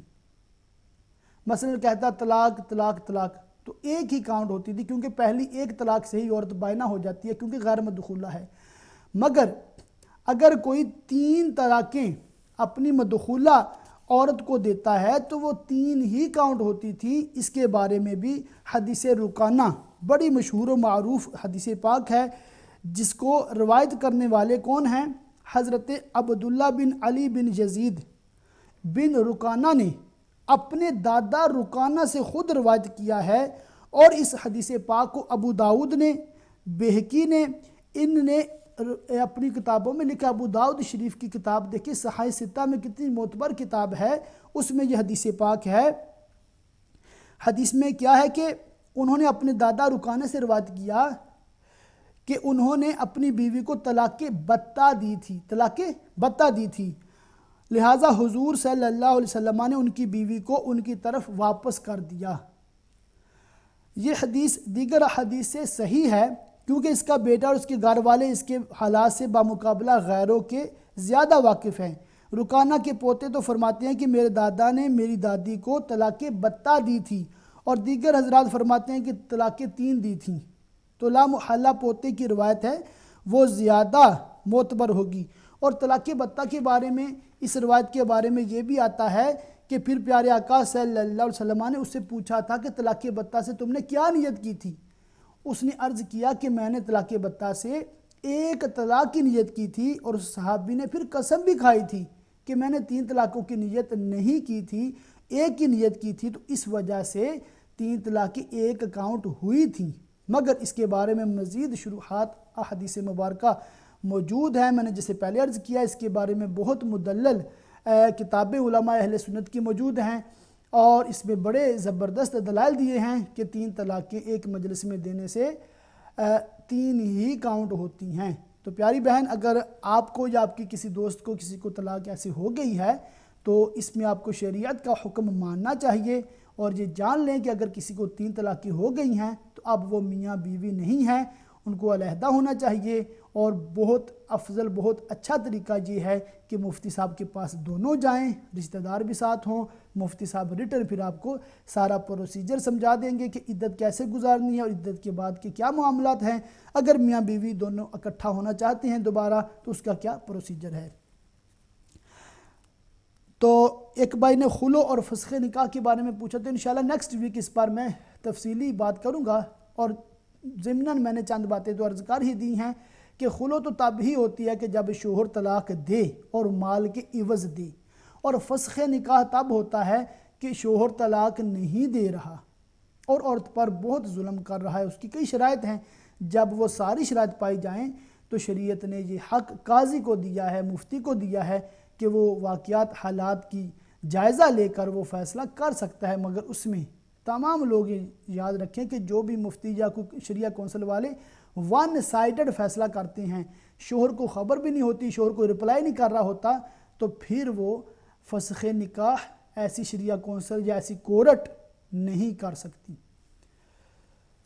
تو کسی نے پوچھا کہ کیا بد مذہب کے ساتھ شادی کی جا سکتی ہے، کہ یعنی کہ جو سنی نہیں ہے، صحیح العقیدہ سنی مسلمان نہیں ہے، کیا ان کے ساتھ رشتہ داری کی جا سکتی ہے کہ نہیں کی جا سکتی؟ تو تمامی ناظرین توجہ فرمائیں کہ جو اہل سنت والجماعت کے فرقے سے تعلق نہیں رکھتا، اب وہ یا تو ایسا ہوگا کہ انبیاء کرام علیہ السلام کی شان میں توہین کر رہے ہوں گے، یا وہ لوگ ایسے ہوں گے کہ صحابہ کرام علیہ رضوان کی شان میں گستاخیاں کر رہے ہوں گے، اور یا وہ ایسے لوگ ہوں گے جو اولیاء اللہ کی شان میں بے ادبی کر رہے ہوتے ہیں، اور کم از کم یہ ہوتا ہے کہ وہ ایسے لوگ ہوں گے کہ اہل سنت والجماعت کو برا بھلا کہہ رہے ہوں گے۔ تو ایسے لوگوں کی ہاں شادی کرنے میں دنیاوی لحاظ سے بھی نقصان ہے۔ نقصان کیا ہوتا ہے کہ ایک شوہر، اس کے عقائد و نظریات مختلف ہیں بیوی سے، اب شوہر کوئی اور بات کرے گا، بیوی کوئی اور بات کرے گی، اب دونوں میں لڑائی جھگڑا، یہ سارا سسٹم چل رہا ہوگا گھر میں۔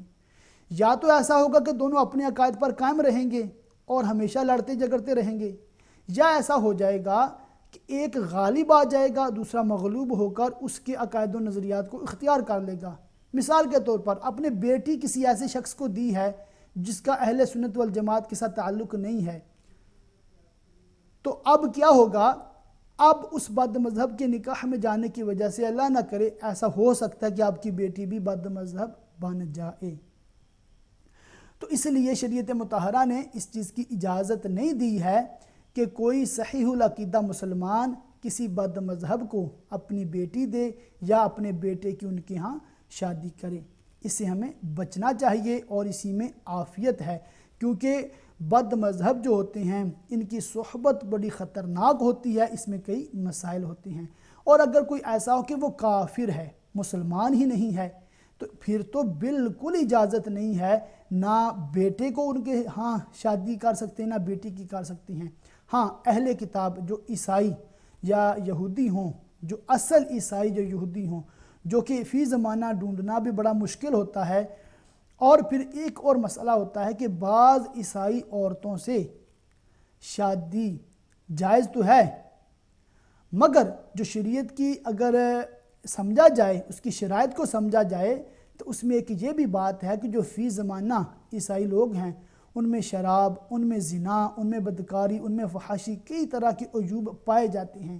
گو کہ اس کے ساتھ نکاح جائز ہے، مگر ایسا نکاح اس میں بڑی کراہتیں ہیں، اس میں بڑی پرابلمز ہیں، کل کو بچے ہوں گے تو ان کے کریکٹر پر بڑے منفی اثرات ہونے کا خطرہ ہے، اس لیے علماء کرام اس چیز کو ریکمینڈ نہیں کرتے، تو اس سے ہمیں بچنا چاہیے۔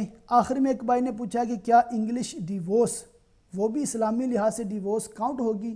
تو جی ہاں، جس طرح اردو میں یا عربی میں لفظ طلاق یہ طلاق کے لیے صریح لفظ ہے، اسی طرح انگلش میں دا ورڈ ڈیورس جو ہے نا یہ صریح لفظ ہے، کلیئرلی یوزڈ فار طلاق اونلی۔ تو اگر کسی نے اپنی بیوی کو کہا کہ میں نے تمہیں ڈیورس کیا، آئی ڈیورس یو، تو اس طرح طلاق ہو جائے گی، اور چونکہ اس نے ون ٹائم کہا ہے ہی just said I divorce you, تو اس سے کیا ہوگا کہ صرف ایک طلاق ہوگی۔